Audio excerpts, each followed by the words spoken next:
আসসালামু আলাইকুম রহমতুল্লাহি ওয়াবারাকাতুহু। প্রিয় পরিণতি চ্যানেলের বন্ধুরা, আশা করি আল্লাহ পাকের অশেষ মেহেরবানিতে আপনারা সকলেই ভালো আছেন। আলহামদুলিল্লাহি ওয়াকাফা ওয়াসসালামুন আলা ইবাদিহিল্লাযিনা ইসতাফা, আম্মা বা'দ, ফাআউযু বিল্লাহি মিনাশ শাইতানির রাজীম।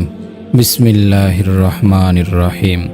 কুল্লু নাফসিন যায়িকাতুল মাউত সুম্মা ইলাইনা তুরজাউন।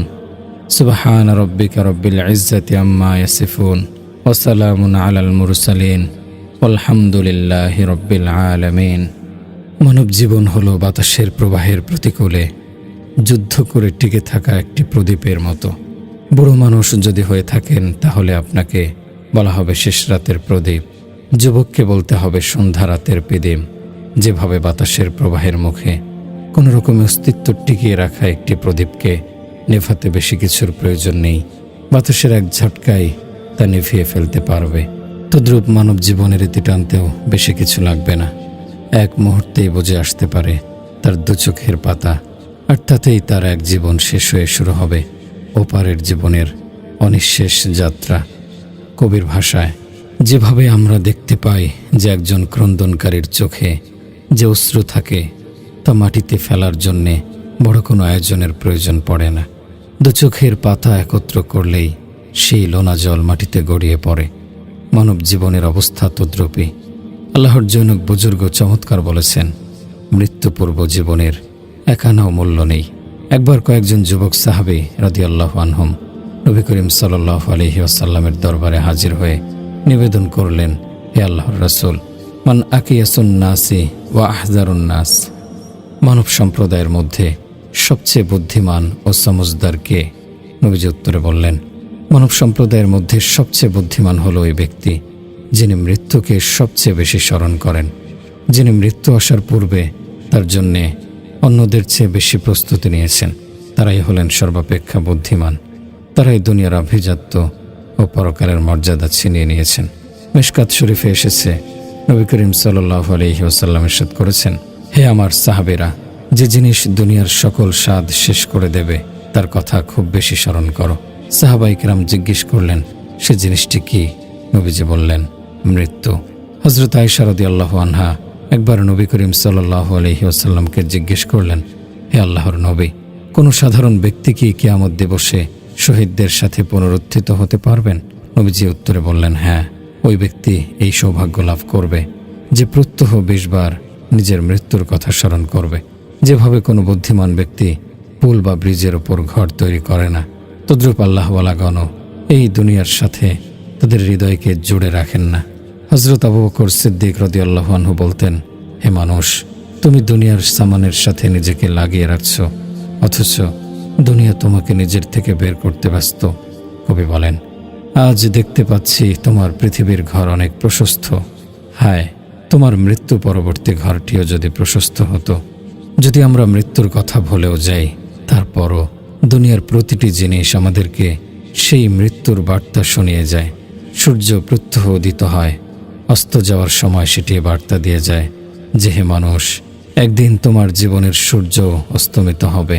যখন গাছের বীজ বপন করা হয় তখন খুবই ছোট্ট একটি চারা গাছ গজিয়ে ওঠে।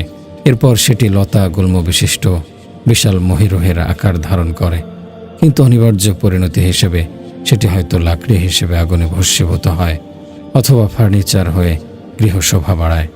গাছের জীবনচক্র আমাদেরকে বার্তা দিচ্ছে যে, হে মানুষ, একদিন তোমার অস্তিত্ব এভাবে শূন্যে মিলিয়ে যাবে। শুধু এক গাছই নয়, পৃথিবীর প্রতিটি প্রাণী আমাদেরকে একদিন তোমার জীবনও ফুরিয়ে যাবে বার্তা দিচ্ছে। একদিন কেউ প্লেটোকে জিজ্ঞেস করেছিলেন, অমুক ব্যক্তির মৃত্যুর কারণ কি? তিনি উত্তরে বলেছিলেন, তার জীবনই তার মৃত্যুর কারণ।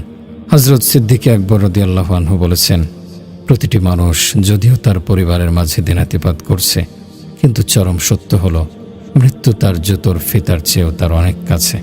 সাইয়েদিনা হযরত ওমর ফারুক রাদিয়াল্লাহু আনহু বলেছেন, কাফা বিল মাউতি ওয়াইজন ইয়া উমারু, হে ওমর, নসিহত হিসেবে মৃত্যুই যথেষ্ট। হযরত উসমান গনি রাদিয়াল্লাহু আনহু বলেছেন, নিঃসন্দেহে দুনিয়ার নিয়ামতসমূহের মধ্য হতে ইসলাম নামক নিয়ামতই তোমার জন্য যথেষ্ট। দুনিয়ার সকল ব্যস্ততার মধ্য হতে নিঃসন্দেহে আল্লাহর আনুগত্যের ব্যস্ততাই তোমার জন্য যথেষ্ট, আর এক মৃত্যুই তোমার জন্য শিক্ষণীয় নসিহত হিসেবে সন্দেহাতীতভাবে যথেষ্ট। নবী করিম সাল্লাল্লাহু আলাইহি ওয়াসাল্লাম একদিন সাহাবায়ে কেরামকে জিজ্ঞেস করলেন, তোমরা মৃত্যু সম্পর্কে কি জানো? তখন একজন উত্তর দিলেন, হে আল্লাহর রাসূল, সকালে যখন ঘুম থেকে উঠি তখন বিশ্বাস হয় না যে রাতটা পাবো কিনা। আরেকজন বললেন, হে আল্লাহর রাসূল, আমি 4 রাকাত নামাজের নিয়ত বাঁধি, কিন্তু আমার জানা নেই যে সেই 4 রাকাত শেষ করতে পারবো কিনা। নবী করিম সাল্লাল্লাহু আলাইহি ওয়াসাল্লাম বললেন, আমার অবস্থা হলো, আমি যখন নামাজে একদিকে সালাম ফেরাই তখন আমি নিশ্চিত বলতে পারবো না যে অন্যদিকে সালাম ফেরাতে পারবো কিনা। প্রিয় বন্ধুরা, এক মুহূর্তের জন্যও ভরসা নেই, যে কোনো সময় মৃত্যু চলে আসতে পারে। কবি বলেছেন, এমন কেন হয়েছে মানুষ, মরণ আসার নেই কোনো হুঁশ, এক দণ্ডের গ্যারান্টি নেই, 100 বছরের বুনছে ফানুস। হযরত ইমাম মালিক রহমতুল্লাহি আলাইহি মদিনা মুনাওয়ারায় 70 বছর শিক্ষাদান করেছেন। একবার তিনি স্বপ্নে নবী করিম সাল্লাল্লাহু আলাইহি ওয়াসাল্লামকে দেখতে পেলেন। তখন স্বপ্নের ভেতরেই নবীজিকে জিজ্ঞেস করলেন, হে আল্লাহর রাসূল, মৃত্যু কখন আসবে? নবীজি সাল্লাল্লাহু আলাইহি সাল্লাম তখন হাতের 5টি আঙ্গুলের দিকে ইশারা করলেন। বিষয়টি ইমাম মালিক রহমতুল্লাহি আলাইহির কাছে স্পষ্ট হলো না। তিনি ধরে নিলেন হয়তো 5 দিন বা 5 মাস বা 5 বছর উদ্দেশ্য হবে। প্রখ্যাত তাবেঈ ও স্বপ্নবেত্তা হযরত ইবনে শিরিন রহমতুল্লাহি আলাইহি স্বপ্নের বিবরণ শুনে ব্যাখ্যা করে বললেন, এখানে 5 আঙ্গুল দ্বারা উদ্দেশ্য হলো সূরা লুকমানের এই আয়াত, যেখানে আল্লাহ তাআলা ইরশাদ করেছেন, আমি 5 জিনিসের জ্ঞান কাউকে দান করিনি। আয়াতটি হলো, ইন্নাল্লাহা ইনদাহু ইলমুস সাআহ ওয়া ইউনাজ্জিলুল গায়সা ওয়া ইয়ালামু মা ফিল আরহাম ওয়া মা তাদরি নাফসুম মাযা তাকসিবু গাদা ওয়া মা তাদরি নাফসুম বিআইয়ি আরদিন তামুত ইন্নাল্লাহা আলিমুন খাবীর। কিয়ামত কখন হবে, বৃষ্টি কখন ঝরবে, গর্ভের সন্তানটি ছেলে নাকি মেয়ে, আগামীকাল কে কি করবে, কে কোথায় মরবে, এই 5 বিষয়ের জ্ঞান আল্লাহ কাউকে দান করেননি। তাফসিরে কুরতুবিতে এসেছে, যে ব্যক্তি মৃত্যুকে খুব বেশি স্মরণ করবে সে ব্যক্তি 3টি কারামত পাবে। প্রথমটি হলো সে দ্রুত তাওবা করার তৌফিক পাবে। দ্বিতীয়টি হলো দুনিয়ার অল্প বিস্তর বস্তুতেই সে তুষ্ট হতে পারবে। আর তৃতীয়টি হলো সে ব্যক্তি ইবাদতের মাঝে হৃদয়ের স্ফূর্তি বোধ করবে। হাদিস শরীফে ইরশাদ হয়েছে, আদ-দুনিয়া সিজনুল মুমিনিন ওয়া জান্নাতুল কাফির।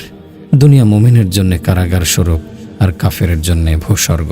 মুমিন ব্যক্তি আল্লাহ ও তার রাসূলের উপর ঈমান আনার মাধ্যমে আল্লাহ তাআলার বিধিবিধান ও রাসূলুল্লাহ সাল্লাল্লাহু আলাইহি সাল্লামের তরিকার উপর আমল করার অঙ্গীকার করছে। এ কারণে যেভাবে কারাগারের ভেতর একজন কয়েদি যেমন নিজের খুশিমতো চলতে পারে না, তদ্রূপ একজন মুমিন বান্দারও দুনিয়াতে তার মর্জি মতো চলার স্বাধীনতা থাকে না। অন্যদিকে কাফের ব্যক্তি যেহেতু তার গলায় আল্লাহ তাআলা ও রাসূল সাল্লাল্লাহু আলাইহি সাল্লামের বশ্যতার শিকল জড়ায়নি, যার কারণে দুনিয়াতে সে নিজের মর্জি মতো চলার অবকাশ বানিয়ে নিয়েছে। এখানে সে যথেচ্ছা করতে পারছে, কিন্তু পরকালে আল্লাহ ও তার রাসূলের প্রতি ঈমান না আনা এবং নিজেকে আল্লাহর দাসত্বের বন্ধনে শৃঙ্খলাবদ্ধ না করার শাস্তি চিরদিনের জন্য দেয়া হবে। পক্ষান্তরে মুমিন বান্দা যেহেতু দুনিয়াতে নিজের ইচ্ছেকে আল্লাহ ও তার রাসূলের ইচ্ছের সামনে কোরবানি করেছিল, এ কারণে পরকালে তার প্রতিটি ইচ্ছের প্রতি সম্মান জানানো হবে। ইরশাদ হয়েছে, ওয়ালাকুম ফিহা মা তাশতাহি আনফুসুকুম ওয়ালাকুম ফিহা মা তাদউন নুজুলাম মিন গফুরির রহিম। তোমাদের জন্য সেখানে থাকবে ওই সকল জিনিস যা তোমাদের মন যাচনা করে এবং যা তোমরা প্রার্থনা করো। এই আতিথেয়তা অতি দয়ালু ও ক্ষমাশীল আল্লাহর পক্ষ থেকে। আনাল মাউতুল্লাযী আফাররাকু বাইনাল বানাতি ওয়াল উম্মাহাতি। আমি মরণ, আমি মায়ের কোল থেকে মেয়েকে বিচ্ছিন্ন করি। আনাল মাউতুল্লাযী উফাররিকু বাইনাল লাখি ওয়াল আখওয়াতি। আমি সেই মরণ, আমি ভাইকে বোনদের থেকে আলাদা করি। আনাল মাউতুল্লাযী উফাররিকু বাইনা কুল্লি হাবিবিন। আমি সেই মরণ, আমি বন্ধুদেরকে করি শতধা বিভক্ত, ইতস্তত। আনাল মাউতুল্লাযী উফাররিকু বাইনাজ যাওজি ওয়াজ যাওজা। আমি সেই মরণ, আমি স্বামী আর স্ত্রীর মাঝে গড়ি চির বিভেদের দেয়াল। আনাল মাউতুল্লাযী উখাররিবুদ দায়ারা ওয়াল কুসুর। আমি সেই মরণ, একের এক বাড়ি ও রাজপ্রাসাদকে করি বিরান জনমানবহীন ধ্বংসস্তূপ। আনাল মাউতুল্লাযী আতলুবুকুম ওয়া উদরিকুকুম ফি বুরুজিম মুশাইয়াদা ওয়ালা ইয়াবকা মাখলুকিন ইল্লা ইয়াযুকুনি। আমি সেই মরণ, আমি তোমাদের সন্ধানে সদা কর্মব্যস্ত, যদি তোমরা দুর্ভেদ্য কেল্লার মাঝেও আশ্রয় নাও, তবু আমি তোমাদের নাগাল পেয়েই যাব। পৃথিবীর কোনো প্রাণী আমার স্বাদ আস্বাদন না করে থাকতে পারবে না। মহান আল্লাহ ইরশাদ করেছেন, কুল্লু নাফসিন যায়িকাতুল মাউত, প্রাণী মাত্রই মৃত্যুর স্বাদ আস্বাদন করবে। এখন সেই স্বাদ হয় মিষ্ট হবে, নয়তো তিক্ত হবে। যে ব্যক্তি সৎ জীবনযাপন করেছে, সে যখন মৃত্যুর পেয়ালায় ঠোঁট বসাবে, তখন সে মিষ্ট স্বাদ পাবে। এর বিপরীতে যে ব্যক্তি অসৎ জীবনযাপন করেছে, তার ঠোঁট যখন মৃত্যুর পেয়ালা ছোবে, তখন মনে হবে গোটা পৃথিবীর তিক্ততা এসে তার মুখে জড়ো হয়েছে। কিন্তু কিছু করার নেই, এটি তাকে পান করতে হবেই। কিতাবে এসেছে, মৃত্যুর পর মানুষ 5 ভাগে বিভক্ত হয়। প্রথমটি হলো তার রূহ, যারা জান কবজকারী ফেরেশতা নিয়ে যান। দ্বিতীয়টি হলো মানবদেহ, যা কীট পতঙ্গ খেয়ে ফেলে। তৃতীয়টি হলো তার ধন সম্পদ, যা তার ওয়ারিশগণ বন্টন করে নিয়ে যায়। চতুর্থটি হলো তার হাড়গোড়, যা মাটি খেয়ে ফেলে। পঞ্চমটি হলো তার সৎ কাজ, যা তার কাছে প্রাপক ঋণদাতা তারা নিয়ে যায়। কাজেই আমরা কেন গীবত এ জাতীয় গুনাহের মাধ্যমে আমাদের নেক কাজ নষ্ট করতে যাব? রাসূল সাল্লাল্লাহু আলাইহি সাল্লাম ইরশাদ করেছেন, ফাইন্নাল হাসাদা ইয়াকুলুল হাসানাতি কামা তাকুলুন নারু আল হাতাবা। যেভাবে আগুন কাঠ খেয়ে ফেলে, সেভাবে হিংসাও নেক কাজ খেয়ে ফেলে। একজন মানুষ যখন কারো গীবত করে, তখন যার গীবত করা হচ্ছিল তার গুনাহ হ্রাস পেতে থাকে, আর সেই গুনাহগুলো এই গীবতকারীর আমলনামায় যুক্ত হতে থাকে। কাজেই প্রকৃত বিচারে আমরা কারো গীবত করছি না, বরং আমরা নির্বোধের মতো আমাদের প্রতিপক্ষের মাঝে আমাদের নিজেদের নেক আমলগুলো অকাতরে বিলিয়ে দিচ্ছি। এগুলো তো হলো তার ব্যক্তিগত কেন্দ্রিক বিষয়। বাকি থাকলো তার সন্তান সন্ততি, স্ত্রী স্বজন ও ধন সম্পদ। এগুলো কোথায় যায়, কোন কাজে আসে? একবার হযরত আলী রাদিয়াল্লাহু আনহু কবরস্থানে গিয়ে উচ্চকণ্ঠে বললেন, ওহে সমাহিত ব্যক্তিবর্গ, সালাম গ্রহণ করো। তোমাদের রেখে যাওয়া ধন সম্পদ বণ্টিত হয়ে গেছে। তোমাদের বসত বাড়িতে আজ অন্যরা বসবাস করছে। তোমাদের স্ত্রীগণ আজ অন্যের আলিঙ্গনে জড়িয়ে গেছে। এটি ছিল মৃত ব্যক্তিদের উদ্দেশ্যে হযরত আলী রাদিয়াল্লাহু আনহু এর বাণী। আর একদিন তিনি জীবিত লোকদের সম্বোধন করে বলেন, দুনিয়া ধীরে ধীরে মুখ ফিরিয়ে নিচ্ছে, আখেরাত একটু একটু করে এগিয়ে আসছে। দুনিয়া ও আখেরাত প্রতিটিরই নিজস্ব সন্তান আছে। কাজেই তোমরা দুনিয়ার সন্তান হও না, বরং আখেরাতের সন্তান হও। আজকের দিন যত পারো আমল করো, কোনো হিসাব হবে না, কিন্তু কাল তোমার হিসাবে হবে, কোনো আমল করার সুযোগ পাবে না। আমরা হলাম দুদণ্ডের পথিক। এই পৃথিবী আমাদের স্থায়ী নিবাস নয়, আমাদের আসল বসত্ব হলো জান্নাত। এই পৃথিবীতে আমরা স্বল্প সময় অবস্থান করব। এখানে আমাদের পরীক্ষা হবে। আমরা সবাই দুদিনের পথিক। প্রতিনিয়ত আমাদের যাত্রা চলছে। আমরা শুয়ে থাকি কি ঘুমিয়ে থাকি, আমাদের অনুভূতি হোক বা না হোক, শীতকাল ও গরমকাল যেটাই হোক, গ্রীষ্ম বর্ষা যে মৌসুমে হোক, আমাদের ওঠা বসা চলাফেরা সর্বমুহূর্তে আমাদের সেই সফর চলছে। আমরা প্রতিদিন একটু একটু করে মৃত্যুর দিকে এগিয়ে যাচ্ছি। কিন্তু আফসোসের বিষয় হলো, আমরা বিশাল আশার ফেরেশতি নিয়ে বসে আছি, অথচ মৃত্যু আমাদের দিকে তাকিয়ে মুচকি হাসছে। আমাদের বিবেক বুদ্ধির ওপর এমন পর্দা পড়ে গেছে যে মৃত্যুর কথা বেমালুম ভুলে গেছি। যারা আল্লাহ তাআলার অবাধ্যতা করে, তারা অন্ধকারের বেষ্টনে আবদ্ধ আছে। সেখান থেকে উত্তরণের পথও আল্লাহ বাতলে দিয়েছেন। হযরত আবু বকর সিদ্দিক রাদিয়াল্লাহু আনহু বলেন, 5 ধরনের অন্ধকার রয়েছে। প্রতিটি অন্ধকার দূর করার জন্যে ভিন্ন ভিন্ন 5টি প্রদীপ রয়েছে। দুনিয়ার ভালোবাসা একটি অন্ধকার, তাকওয়া ও খোদাভীরুতা হলো তার জন্য প্রদীপ। গুনাহ একটি অন্ধকার, তার প্রদীপ হলো তাওবা। কবর একটি অন্ধকার, তার প্রদীপ হলো কালেমায়ে তাইয়্যিবা, লা ইলাহা ইল্লাল্লাহু মুহাম্মাদুর রাসূলুল্লাহ। আখিরাত একটি অন্ধকার, তার জন্য প্রদীপ হলো নেক আমল। পুলসিরাত একটি অন্ধকার, তার জন্য প্রদীপ হলো আল্লাহর প্রতি নিখাদ আস্থা। উক্ত 5 অন্ধকারের জন্যে যে চেরাগগুলোর কথা বলা হয়েছে, যদি সেগুলোর বন্দোবস্ত করে না রাখা হয়, তাহলে তার আখিরাতের গোটা জীবনটাই হবে ঘোর অন্ধকারাচ্ছন্ন। আমাদের পূর্বে কত সহস্র লোক এখানে এসেছিলেন, যারা আমাদের আগে এখানে এসে এই জনপদকে আবাদ করেছেন। আজ তাদের কেউ পৃথিবীতে বেঁচে নেই। কবি বলেছেন, জন আসে জন যায়, আসরটা থেকে যায়। মদিরা তেমনি চলে রঙিন পান্থশালায়। পৃথিবীর বুকে আজ আমি মেহমান হয়ে আছি, আগামীকাল অন্য একটি মুখ এসে এখানে আশ্রয় নেবে। ওয়াআদ ওয়া সামুদ ওয়া আসহাবার রসসি ওয়া কুরুনাম বাইনা যালিকা কাসীরা ওয়া কুল্লান দরবনা লাহুল আমসাল ওয়া কুল্লান তাব্বারনা তাতবীরা। আদ, সামুদ, আসহাবুর রস ও তাদের মধ্যবর্তী অসংখ্য জাতি তারা আজ কোথায়? আল তুহিসসু মিনহুম মিন আহাদিন আও তাসমাউ লাহুম রিকিজা। আজ কেউ তাদের কথা স্মরণ করে না। সকালে যারা ছিল আত্মম্ভরী উদ্ধত জাতি, আজ তারা ভূগর্ভে মাটি চাপা পড়ে আছে। বাতাস তাদের কবরের ওপর থেকে ধুলো ওড়াচ্ছে। কত সুশ্রী সুন্দর চেহারা ছিল, আজ দুনিয়াতে তাদের নামগন্ধও নেই। এটাই কুদরতের চিরন্তন নীতি। দুনিয়াতে যে আসবে তাকে একদিন চলে যেতে হবে। আল্লাহ তাআলা রাসূল সাল্লাল্লাহু আলাইহি সাল্লামকে সম্বোধন করে বলেছেন, ওমা জাআলনা লিবাশারিম মিন ক্বাবলিকাল খুলদা। আমি কোনো মানুষের ভাগ্যে পৃথিবীতে চিরন্তন নিবাস রাখিনি। নিশ্চয়ই পৃথিবী চিরকাল থাকবে না। এখানকার প্রতিটি বস্তুর ভাগ্যলিপির শেষাংশ হলো বিনাশ। এই যৌবনও চিরকাল থাকবে না, এই বার্ধক্যও চিরকাল থাকবে না, এই বেদনাও চিরদিন থাকবে না, এই আনন্দও চিরদিন থাকবে না। প্রিয় বন্ধুগণ, যখন পৃথিবীর প্রতিটি বস্তু ক্ষণস্থায়ী, তাহলে কেন মানুষ পৃথিবীর সাথে মন জোড়ে? তার তো উচিত হলো পরকালের ঘরের বন্দোবস্ত করে রাখা।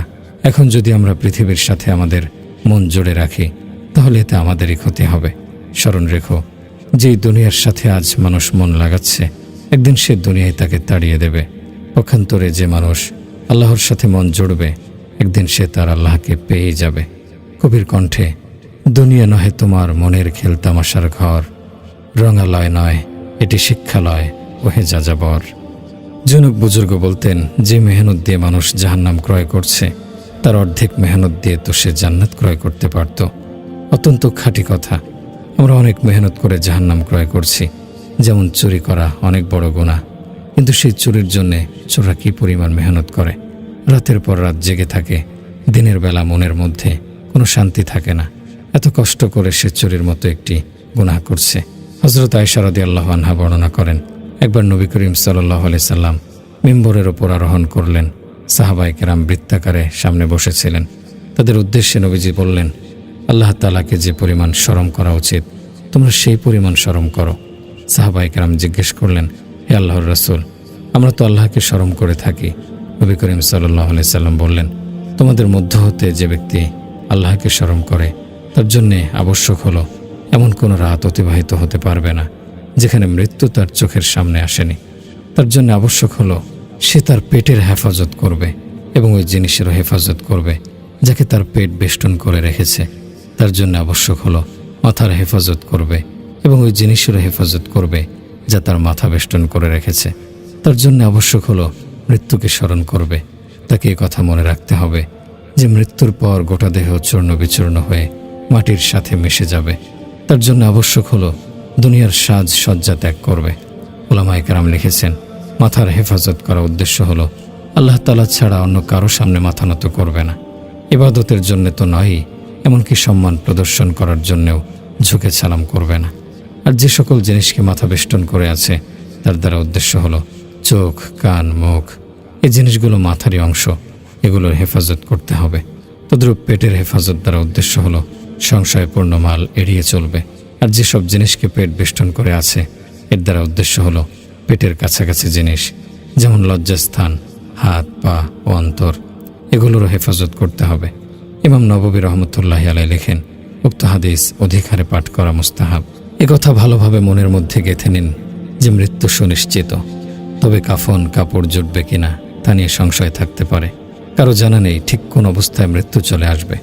আমি একাধিক পত্রিকায় এমন সংবাদ পড়েছি যে এক ব্যক্তি নিজ এলাকায় যথেষ্ট অবস্থা সম্পন্ন, কিন্তু অন্য দেশে তার এমন অবস্থায় মৃত্যু এসেছে যে লোকেরা তাকে লাওয়ারিশ মনে করে দাফন করে দিয়েছে। তার জন্য চোখের জল ফেলার মতো কেউ পাশে ছিল না। এ কথাই বিমূর্ত হয়েছে কবির কবিতায়। স্বর্গধা এলাকার এক লোককে প্রতিপক্ষ মেরে ঝিলম নদীতে ফেলে দিয়েছিল। পানিতে ভেসে ভেসে সেটি বড় নদীতে গিয়ে পড়ে। তার লাশ পচে গলে একাকার হয়ে যায়। পুলিশের লোকেরা সংবাদ পেয়ে সেই লাশ উঠিয়ে পাশের এক এলাকার লোকদের হাতে উঠিয়ে দিয়ে বলল, এটি একজন মুসলমানের লাশ, তোমরা এর দাফন দাও। মাইকে ঘোষণা হলো, এক লাওয়ারিশের লাশ পাওয়া গেছে, কাফনের জন্য আপনারা 1-2 টাকা করে দিন। এভাবে তাকে দাফন করে দেওয়া হয়। পরবর্তীতে জানা যায় যে লোকটির 2 স্ত্রী ছিল, 4 সন্তানের জনক ছিল সে। লোকটির 15 বিঘা সম্পত্তি রয়েছে। এত বড় ভূস্বামী হওয়া সত্ত্বেও তাকে চাঁদার অর্থে দাফন নিতে হয়েছিল। এ ধরাতে সমানতালে জীবন কাটেনি কারো। এক সন্ধ্যা দেখেছ তুমি, দেখতে পাবে আরো।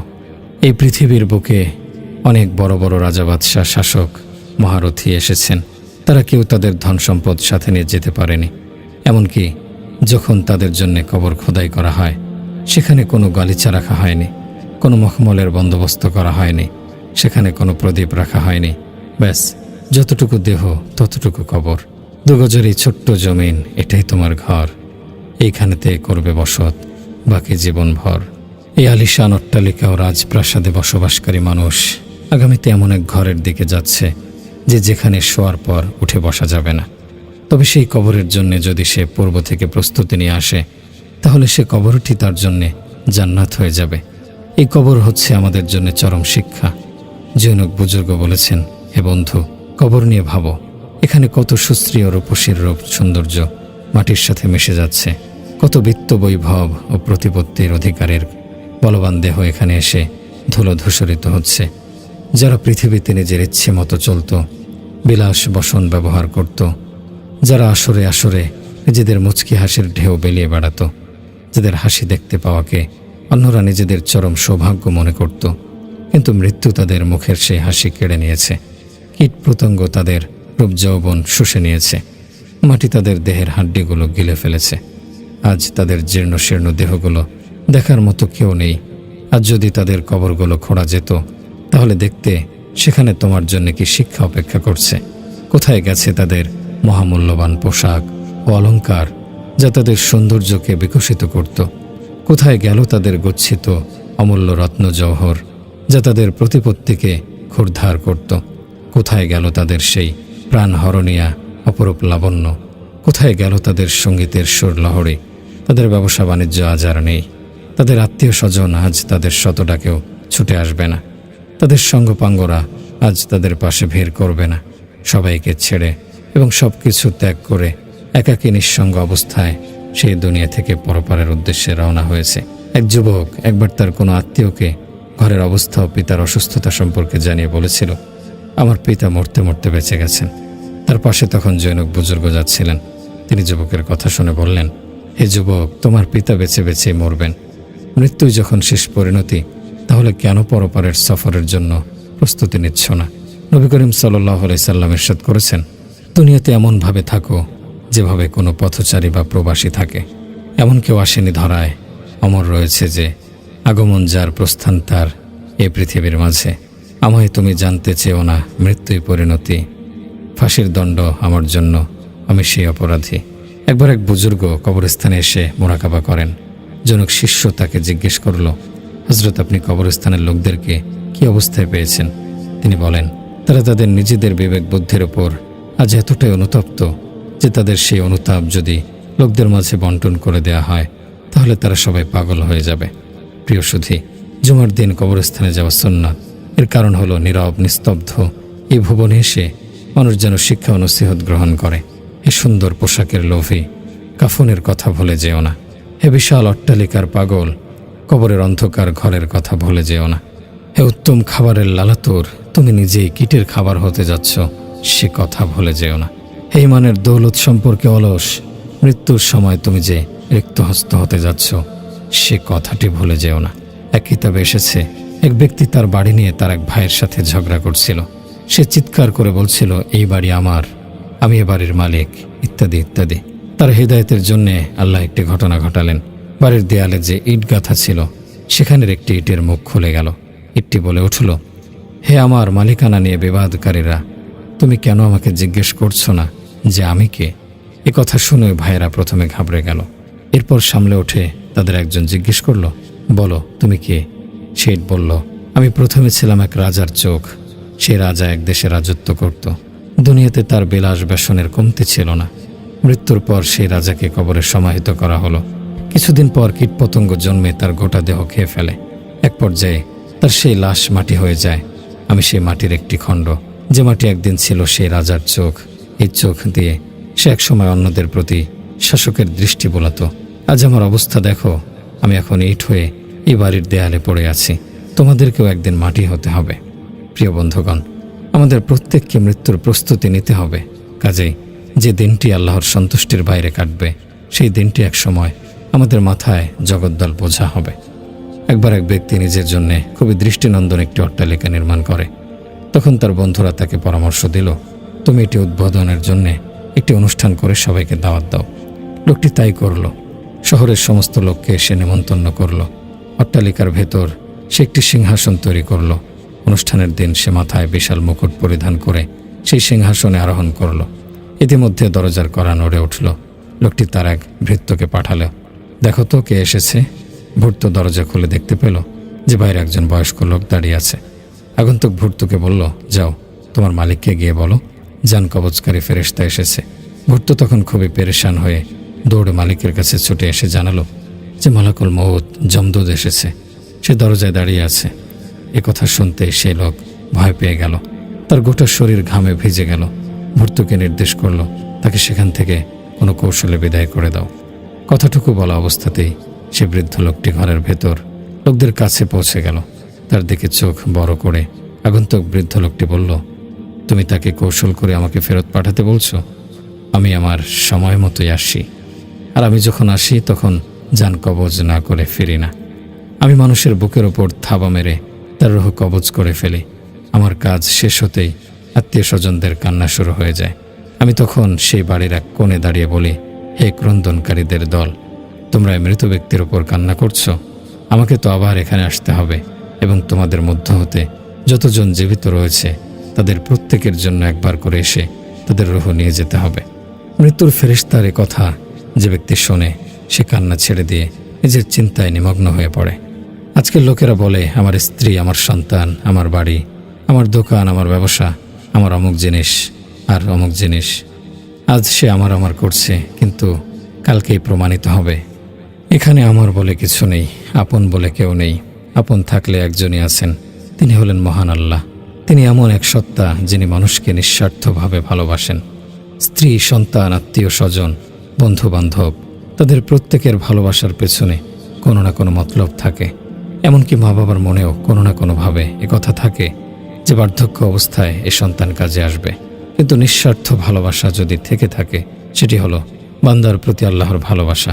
কাজেই বান্দার কর্তব্য হলো সেও যেন তার মাওলাকে ভালোবাসে, তাকে সন্তুষ্ট করতে প্রয়াসী হয়, কেননা তাকে সেই মাওলার কাছেই ফিরতে হবে। নবী করিম সাল্লাল্লাহু আলাইহি সাল্লাম একবার জান কবজকারী ফেরেশতাকে বলেন, হে মৃত্যুর ফেরেশতা, তুমি তোমার আসার আগে কোনো নোটিশ পাঠাও। মৃত্যুর ফেরেশতা উত্তর করল, হে আল্লাহর নবী, আমি তো অনেকবার নোটিশ পাঠাই, দূত পাঠাই, কিন্তু তাদের কথা তো লোকেরা শোনে না। জিজ্ঞেস করলেন কিভাবে? উত্তর করলেন, হে আল্লাহর নবী, দাঁত ভেঙে যাওয়াও একটি বার্তা, দৃষ্টিশক্তি দুর্বল হওয়াও একটি বার্তা, মানুষের চুল সাদা হওয়াও একটি বার্তা। এদের সকলের একটাই বার্তা, হে মানুষ, তোমার সময় চলে যাচ্ছে। তোমার ক্ষেতের ফসল পাকতে শুরু করেছে। পাকা ক্ষেতের একটাই কাজ, কাস্তে এনে কাটতে হবে। জীবনের ক্ষেতও যখন পাকবে তখন তাকেও কাটতে হবে। একবার হজরত মুসা আলাইহিস সালাম আল্লাহ রাব্বুল ইজ্জতকে জিজ্ঞেস করলেন, হে আল্লাহ, আপনি মানুষ সৃষ্টি করে তাদেরকে আবার কেন মেরে ফেলেন? আল্লাহ উত্তর দিলেন, যাও জমিনে ক্ষেত চাষ করো। হজরত মুসা আলাইহিস সালাম ক্ষেতে গম চাষ শুরু করলেন। কিছুদিন পর ক্ষেতের ফসল পেকে উঠল। হজরত মুসা আলাইহিস সালাম যখন দেখলেন ক্ষেত পেকে গেছে, তখন তিনি ফসল কাটতে শুরু করলেন। এক সময় কাটা শেষ হলো, সেখান থেকে তিনি দানা ও ভুসি পৃথক করলেন। আল্লাহ তখন জিজ্ঞেস করলেন, হে আমার প্রিয় মুসা, তুমি গম গাছ কেটে দানা ও ভুসি কেন পৃথক করলে? হজরত মুসা উত্তরে বললেন, হে আমার মহান প্রভু, ফসল পেকে গিয়েছিল, এ কারণে কেটে ফেলেছি। আল্লাহ তখন বললেন, হে মুসা, আমিও তো এটাই করি। যখন মানব জীবনের ফসলের ক্ষেত পেকে ওঠে তখন আমি তা কেটে ফেলি। সেখান থেকে যারা দানার মতো লোক হয় তাদেরকে জান্নাতে পাঠাই, আর যারা ভুসির মতো লোক হয় তাদেরকে জাহান্নামে পাঠাই। প্রিয় সুধী, দুনিয়ার পেরেশানিও সাময়িক, আবার দুনিয়ার আনন্দও সাময়িক। আজ আপনি আপনার চারপাশে দৃষ্টি বুলিয়ে দেখুন, প্রত্যেকের অবস্থা খুঁটিয়ে দেখুন। দুনিয়ার সবাই কোনো না কোনোভাবে পেরেশানির সম্মুখীন। কেউ সন্তান নিয়ে চিন্তিত, কেউ চাকরির কারণে পেরেশান, কেউ বাড়ির কারণে সমস্যাক্রান্ত, কেউ স্বামী স্ত্রীর ঝগড়া নিয়ে পেরেশান, কেউ সন্তানের শ্বশুরবাড়ির কারণে পেরেশান, কেউ প্রতিবেশীকে নিয়ে পেরেশান, কেউ আত্মীয় স্বজনের কারণে পেরেশান। প্রশ্ন হলো, এমনটি হচ্ছে কেন? এর একটাই উত্তর, আজ আমাদের জীবনে পরকাল নিয়ে ভাবনা নেই, যার কারণে জগতের পেরেশানিগুলো মুষলধারায় আমাদের উপর বর্ষিত হচ্ছে। কবি বলেছেন, ভবের এই পান্থশালায় নেই তো কেউ চিন্তাহীন, মানুষ হলে চিন্তা রবে, অমানুষী ভাবনাহীন। আজ তো আমরা বলি, আমার উপর অনেক পেরেশানি ভর করেছে। সত্যিকার অর্থে আমরা পরকালের পেরেশানির কথা ভুলে গেছি। কিন্তু যখন এই চর্মচোখ বন্ধ হবে আর আমাদের চোখের ওপর থেকে এই আবরণ সরে যাবে যে আমরা কিভাবে আমাদের জীবন কাটাচ্ছি, এখানে একটি কথা স্মরণ রাখতে হবে যে যখন কারো মৃত্যুর সময় ঘনিয়ে আসে, তখন শয়তান মৃত মা বাবা বা কোনো সুহৃদ বন্ধুর আকৃতি ধারণ করে ওই ব্যক্তির কাছে এসে তাকে বেদ্দিন করার চেষ্টা করে, তাকে ফুসলায়। সেই ফিতনা থেকে আল্লাহর রহমত ছাড়া কেউ বাঁচতে পারে না। হযরত কাব বিন আহবার রাদিয়াল্লাহু আনহু বলতেন, যে ব্যক্তি মৃত্যুকে চিনতে পেরেছে তার জন্য দুনিয়ার সকল মুসিবত ও চিন্তাভাবনা সহজ হয়ে যাবে। নবী করিম সাল্লাল্লাহু আলাইহি সাল্লামের এক সাহাবী একবার ভীষণ অসুস্থ হয়ে পড়েন। তার শুশ্রূষার জন্যে নবীজি আগমন করলেন। নবীজি সবেমাত্র পৌঁছেছেন যে ইতিমধ্যে জান কবজকারী ফেরেশতাও সেখানে উপস্থিত হয়ে পড়লেন। নবীজি দেখলেন যে সেই ফেরেশতা ওই সাহাবের বুকের উপর তার আঙুল রেখেছে এবং তার রূহ কবজ করে ফেলেছে। তখন নবীজি তাকে বললেন, একটু সহজের সাথে করো। ফেরেশতা উত্তরে বললেন, হে আল্লাহর প্রিয় রাসূল, আমাকে মহান আল্লাহ পূর্বে আদেশ করেছেন আমি যেন আপনার প্রতি সাহাবের জান খুব আসানের সাথে কবজ করি। এ কারণে আমি মাত্র একটি আঙ্গুল দিয়ে আপনার এই গোলামের জান কবজ করেছি। যদি অন্য কারো জান কবজ করতে হতো তাহলে আমি তার বুকের ভেতর আমার গোটা থাবা বসিয়ে দিতাম। রাসূল সাল্লাল্লাহু আলাইহি সাল্লাম ইরশাদ করেছেন, যদি জন্তু জানোয়ারগুলো নিজেদের মৃত্যুর বিষয়টি তোমাদের মতো উপলব্ধি করতে পারত তাহলে তোমরা খাওয়ার জন্যে কোনো হৃষ্টপুষ্ট জন্তু পেতে না। ভেবে দেখুন, যদি কারো আঙ্গুল কাটা পড়ে তাহলে সে কি পরিমাণ ব্যথা অনুভব করে। কারণ কি? এর কারণ হলো যে আঙ্গুল কাটা পড়েছে সেই অংশ থেকে রূহ বেরিয়ে অবশিষ্ট দেহে ঢুকে পড়েছে। সেই সামান্য একটি অঙ্গ থেকে রূহ বের হওয়ার যখন এত কষ্ট হয়, তাহলে যখন গোটা দেহ থেকে রূহ বেরিয়ে যাবে তখন কি পরিমাণ কষ্ট হবে। একটি উদাহরণ দিচ্ছি, যদি কাঁটা বিশিষ্ট একটি ডাল কারো দেহে প্রবেশ করিয়ে দেয়া হয় এবং একসাথে সেটাকে টেনে নেওয়া হয়, তখন মনে হবে তার গোটা শরীরে কাঁটা বিঁধছে। তখন প্রচণ্ড ব্যথায় সে অস্থির হয়ে ওঠে। মৃত্যুর সময় তার সেই পরিমাণ ব্যথা অনুভব হবে। আরেকটি উদাহরণ দিয়ে বোঝাচ্ছি, একটি জীবিত বকরির শরীর থেকে চামড়া তোলা হলে যে পরিমাণ ব্যথা অনুভব হয়, মৃত্যুর সময় মানুষও সেই পরিমাণ ব্যথা অনুভব করে। আমিরুল মুমিনিন হযরত আলী রাদিয়াল্লাহু আনহু যখন জিহাদের ওপর বয়ান করতেন তখন মুজাহিদদের উদ্দেশ্যে বলতেন, হে আল্লাহর মুজাহিদগণ, আল্লাহর রাস্তায় যদি তোমরা শহীদ হও তাহলে একটু ব্যথা অনুভব করবে না, আর যদি ঘরে গিয়ে মরো তাহলে মৃত্যুর সময় তোমাদের এ পরিমাণ কষ্টবোধ হবে যে মনে হবে কেউ কেচি দিয়ে তোমাদেরকে কাটছে। অনেক সময় তিনি বলতেন, উত্তপ্ত আগুনে ভুনা করলে যে পরিমাণ কষ্ট হয়, ঘরে বসে মৃত্যুর সময় সে পরিমাণ ব্যথা অনুভব করবে। এ কারণে তিনি বলতেন, তোমরা মৃত কোনো ব্যক্তির নিন্দা করো না, কেননা সে তার কর্মের প্রতিফলে পৌঁছে গেছে। যার দ্বারা বুঝে আসে যে মৃত্যুর সময় ভীষণ কষ্টের সম্মুখীন হতে হয়। নবী করিম সাল্লাল্লাহু আলাইহি সাল্লাম মৃত্যুর কষ্টের ব্যাপারে বলেছেন, মহান আল্লাহর কসম, আমি যা জানি তোমরা যদি তা জানতে তাহলে কম হাসতে, বেশি কাঁদতে আর বিছানায় স্ত্রী সঙ্গের স্বাদ খুঁজতে না। হযরত সুফিয়ান সাওরী রাহমাতুল্লাহি আলাইহি বলেন, যখন জান কবজকারী ফেরেশতা মনের রন্ধ্র স্পর্শ করে তখন থেকে ওই ব্যক্তি আর অন্যদের চেনে না।